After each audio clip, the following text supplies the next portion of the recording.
राम राम साथियों, जैसा कि आपको ज्ञात है, हमारे सरकाघाट की ग्राम पंचायत रिस्सा से एक बहन थी बेचारी अर्चना ठाकुर। उनकी शादी हुई थी टिक्कर पंचायत के कणा गांव में और ससुराल वालों द्वारा प्रताड़ित करके आज वह इस दुनिया को अलविदा कह चुकी है। और आज उसके परिवार वाले उसके लिए न्याय की मांग करने सरकाघाट थाने पहुंचे हैं। उनकी चचेरी बहनें, उनकी सगी बहनें, उनकी ताई, उनकी चाचियाँ सब यहाँ पहुंची है, मासियाँ। तो वो तो हमारे बीच नहीं रही है, पर अब हमारा काम है आगे उस बहन की आत्मा की शांति के लिए उसे न्याय दिलाना और एकजुट होकर उसके मायके वाले परिवार के साथ खड़े होना, ताकि किसी भी बेटी के साथ कोई भी ससुराल वाले भविष्य में इस तरह का कृत्य करने से पहले 100 बार सोचे। मैं एक एक करके आपसे इनकी बात करवाऊंगा। बहन अर्चना की जो अनदेखी, अनसुनी, जो किसी ने उसका दुख देखा नहीं, महज 2 महीने की थी जब उसकी मां चल बसी। जैसे कैसे चाची ताइयों ने उसे पाल पोस कर बड़ा किया। एक खुशी की उम्मीद लेकर वह ससुराल गई थी कि कहीं वहाँ जाकर वह खुश रहेगी, पर 13 वर्ष उसके ऐसा सोचो कि वनवास हुआ और उसे कई तरह की प्रताड़ना वहाँ पर झेलनी पड़ी। और अंत में उसको इतना कमज़ोर कर दिया शारीरिक मानसिक तौर पे कि ब्रेन डेड होने की वजह से पहले नेरचौक लेके गए, फिर एम्स बिलासपुर रही लगभग 10-12 दिन एम्स बिलासपुर।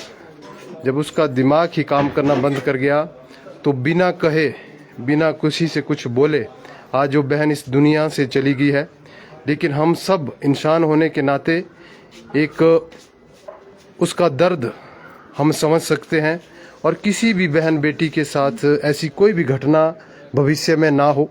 ये आप देख सकते हैं, उनके पिता हैं जो भी आज चाहे एम्स बिलासपुर में हो या मंडी में हो, हर जगह उनके साथ रहे हैं।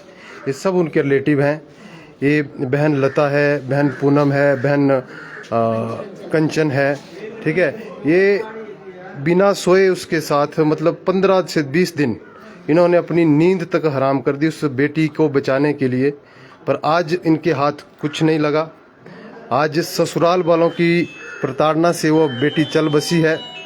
सरकाघाट पुलिस स्टेशन में थाने वाले कह रहे हैं कि उनको अरेस्ट कर लिया है। उस बहन की सास, उस बहन की चाची सास और उस बहन के ससुर, वो सरकाघाट थाने में इस वक्त अरेस्ट है, जैसा कि हमें पुलिस वालों ने बताया है। और घर वाला भी यहीं पर है। तो चारों को फिलहाल पुलिस वालों ने अरेस्ट किया हुआ है। और क्या ये कहना चाहते हैं, इनकी बहनों की आप दास्तां सुने कि कितने दुख उस बेटी ने सहन किए हैं। ये बहन लता जी हैं। बताइए बहन, क्या हुआ उसके साथ? अर्चना मेरी चाचा की बेटी है।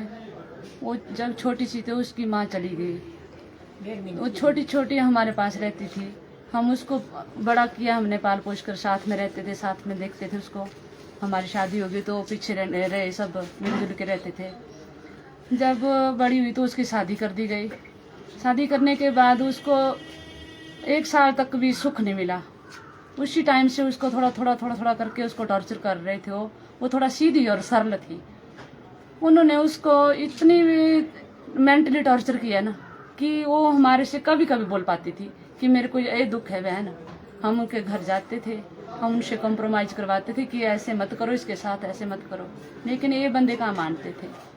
हमने साल पहले फिर बोला उनको कि इसके साथ मत करो, बदतमीजी मत करो, हम आपको वहाँ पहुँचाएंगे जहाँ आपने सोचा भी नहीं होगा। अब लास्ट बार बोल के गए हम। उसके उपरांत इन्होंने पता नहीं कितना टॉर्चर किया उसको। उसने हमारे साथ नहीं बोला, लेकिन 11 तारीख को उसने अपने पापा को कॉल की। जब 11 तारीख को उसने अपने पापा को कॉल की, पापा से बताया कि पापा मेरे को पीटा गया है। पापा चले गए थे ड्यूटी दिल्ली गए थे। वहाँ से वो वोल्वो बस चलाते हैं। तो जब वहाँ से वापिस आए तो दूसरे दिन आना था उन्होंने वहाँ से वापिस। तो उन्होंने अपनी बेटियों को कॉल की कि कुछ टाइम तक वो कॉल करते रहे। उसने नहीं फोन उठाया। फिर उसके हस्बैंड को कॉल की, उसने भी अटेंड नहीं किया फोन। फिर जब उसने अटेंड फोन नहीं किया तो बाद में उन्होंने अपनी बेटियों को कॉल की कि आप ऐसा करो, ऐसे ऐसे अर्चना को फोन आया था, तो आप जाओ वहाँ पर देखाओ उसको क्या है। वो फोन भी नहीं अटेंड कर रहे हैं मेरा।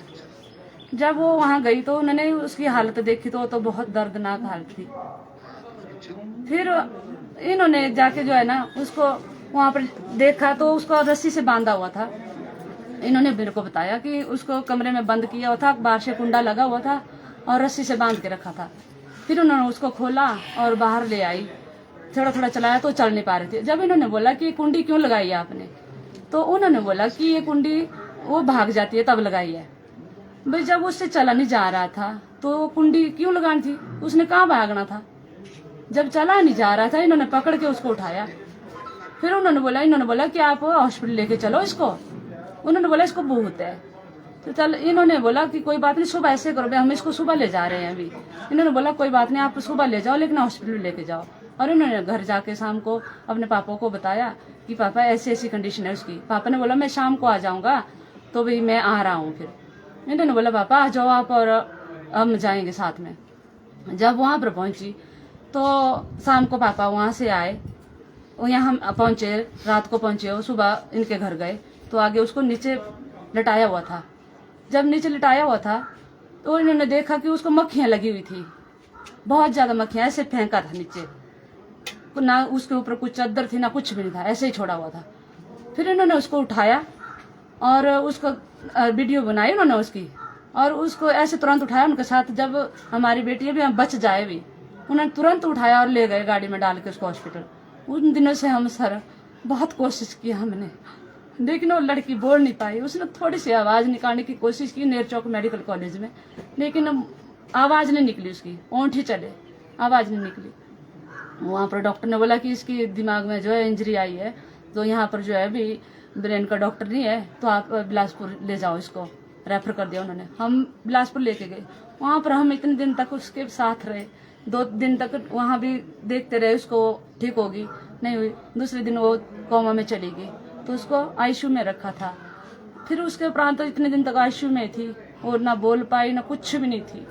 हम सांस का इंतजार कर रहे थे कि नहीं कुछ होगा, लेकिन वो उसकी सिर्फ धड़कन चल रही थी, ना तो आवाज निकल रही थी। उसके उपरांत जब कल सुबह वो जो ना उसने प्राण छोड़ दिए, तो हम यही मांग करते हैं कि हमारी बहन को ना न्याय दिलाया जाए। साथियों, अभी बहन अर्चना की रात 10 बजे अंत्येष्टि की है और सारी रात ये परिवार सोया नहीं है।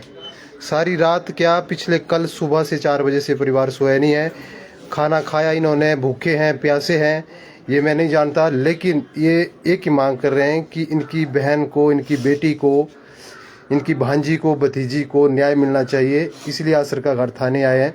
इनकी एक और बहन है कंचन, उनसे भी मैं बात करना चाहूँगा, और ये शायद मना कर रहे हैं कि ये बोलने में असमर्थ है क्योंकि इन्हें दुख है। और ये जो ताई है, इनकी उम्र आप देख सकते हैं लगभग 75 क्रॉस है, और मेरे घर के ठीक घर के सामने थे। जब सुबह रो रही थी तो मुझे पता था कि ये बेटी नहीं रही है। मैंने लता दीदी को बहुत बार फ़ोन किया, ये वहाँ व्यस्त थे, और मुझे इनके रोने का एहसास हो गया था कि वो बेटी नहीं रही। पर दुख इस बात का है कि हम उस बेटी के लिए कुछ नहीं कर पाए, जीते जी उसके लिए कुछ नहीं कर पाए, पर आगे उसकी आत्मा को शांति मिले उसके लिए आगे लड़ना है। ये जहाँ बोलेंगे मैं खड़ा रहूँगा, जैसे बोलेंगे मैं खड़ा रहूँगा। माता जी कुछ बोलना तो सर? क्या बोलना, मुझे न्याय मिलना चाहिए, इन्हें ऊपर पर सजा होनी चाहिए। नहीं इतनी सजा हुई तो अपना मैं काम करना फिर ऐसा ये नहीं इनका काम करेंगे, सही काम नहीं करेंगे तो साफ तो करना फिर काम ऐसा जो नहीं फिर बोलो आए कोई आए। बहुत गुस्से में है, बहुत गुस्से में है परिवार। पिछले कल रात तक उनके घर के ससुराल के आंगन में इन्होंने बेटी को तब तक नहीं जलाया जब तक उसके घर वालों को अरेस्ट नहीं किया, जब तक इनकी मांगों को पूरा नहीं किया।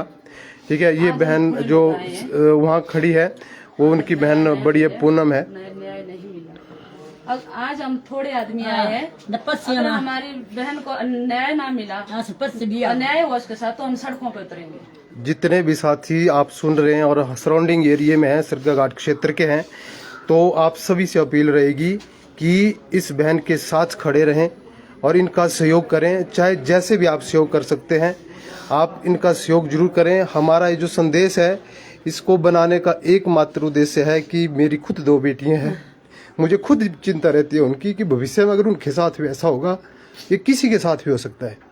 तो आपके भी बेटियां होगी, आप सबके बेटियां हैं, किसी के साथ ऐसा ना हो। वो करने वाला 100 बार सोचे, ऐसा करने वाला 100 बार सोचे। ऐसी इनके साथ जो दोषी है, उनकी सास ये बता रहे हैं, उनके ससुर ये बता रहे हैं, इनका हस्बैंड, और तो और जो चाची सास होती है, कई बार घर में ऐसे भी होते हैं जो बेचारे सीधा काम करते हैं कि चलो 2 गलत थे तो तीसरा आदमी सही होगा।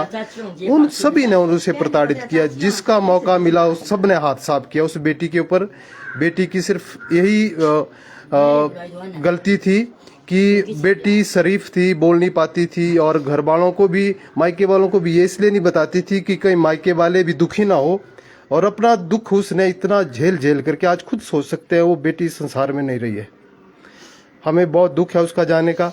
और मैं इन सभी से यही अपील करता हूं कि जहां भी आप खड़े रहेंगे मैं खड़ा रहूंगा। और हमारा कानून, हमें कानून के ऊपर बहुत भरोसा है, सरकाघाट पुलिस के ऊपर हमें भरोसा है। सरकाघाट पुलिस वालों ने भी जब से हमने इनके पास शिकायत लाई, उन्होंने सहयोग किया है, आगे भी आशा करते हैं सहयोग करेंगे। और जहां तक हमें जरूरत पड़ेगी, हमें चाहे डीसी मंडी, चाहे सीएम हिमाचल प्रदेश तक जाना पड़े, उस बेटी के लिए न्याय दिलाएंगे। ये हमारा आप सबके साथ वादा है। और कुछ कोई बोलना चाहते? इसकी जनामत बिल्कुल नहीं होनी चाहिए, इन तीनों की जनामत बिल्कुल नहीं होनी चाहिए। इनकी जनामत होंगी तो हम घर में जाके कुछ न कुछ कर ले आएंगे, हमारा कोई नहीं करेगा कुछ भी, फिर इन हमारा करो कोई कुछ भी आए। इन्हें जनामत नहीं होनी चाहिए, इन्हें जनामत हुई था बिल्कुल सकती थी जाए कि भीड़ न्यायालय बंद से रहती है, यो भी बंद रहो कमरे के अंदर। घर वालों की मांग है कि उस बेटी ने मेरा बच्चा 13 वर्ष दुख झेला है, उन परिवार वालों को 13 नहीं 26 वर्ष से भी अधिक दुख झेलना पड़े। जैसी भूखी वो रही, जैसी गर्मी उसने झेली, सर्दी उसने झेली, एक वक्त की रोटी मिली ना मिली, इसी तरह से इनके साथ भी व्यवहार होना चाहिए। और जब तक कि ऐसा व्यवहार नहीं होता है, घर वाले बोल रहे हैं कि हम आगे क्या कदम होगा हमारा कोई जान भी नहीं सकता। तो मेरी आप सभी से अपील है, अपनी बहन बेटियों के बारे में समय समय पर उनकी सुख साथ लेते रहें, उनसे बातचीत करते रहें। किसी भी बहन के साथ, किसी भी बेटी के साथ ऐसा दुराचार ना हो।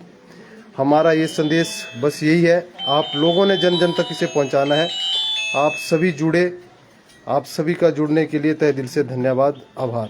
हर हर महादेव।